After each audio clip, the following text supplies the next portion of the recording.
पुराने समय में किसी आश्रम में गुरु अपने शिष्यों के साथ रहते थे। गुरु बहुत ही विद्वान थे। उनका एक शिष्य बहुत ही आलसी था। उसकी शिक्षा पूरी होने वाली थी, लेकिन वह समय का मूल्य नहीं समझ सका था। शिष्य आलस्य की वजह से आज का काम कल पर टाल देता था। गुरु ने सोचा कि शिष्य को समय का महत्व नहीं समझाया तो इसका जीवन बर्बाद हो जाएगा।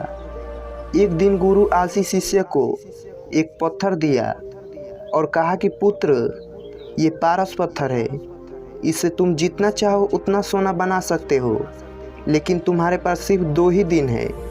इससे तुम्हारा जीवन सुधर जाएगा।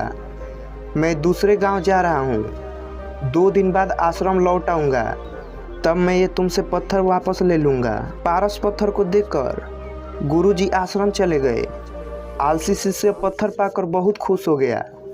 उसने सोचा कि इस पत्थर से इतना सोना बना लूँगा कि उसे पूरे जीवन काम करने की ज़रूरत नहीं पड़ेगी।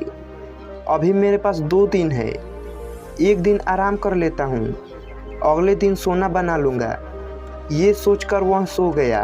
पूरा दिन पूरी रात आराम करने के बाद जब वह उठा तो उसने सोचा कि आज बहुत सारा लोहा लेकर आना है और उसे सोना बनाना है, लेकिन इससे पहले खाना खा लेता हूँ, फिर काम करूँगा। उसने पेट भर खाना खाया तो उसे नींद आने लगी। अब वह सोचने लगा कि कुछ देर सो लेता हूँ, सोना बनाने का काम तो छोटा है, शाम को कर लूँगा। उसे नींद आ गई। शाम हुई और उसकी नींद खुली। सूर्यास्त हो चुका था। जैसे ही शिष्य उठा तो उसने देखा कि उसके गुरुजी लौट आए हैं। गुरु ने शिष्य से कहा कि अब रात हो चुकी है, 2 दिन पूरे हो गए हैं, इसलिए अब वह पत्थर मुझे लौटा दो। पत्थर देते समय शिष्य को अपनी गलती का एहसास हो गया।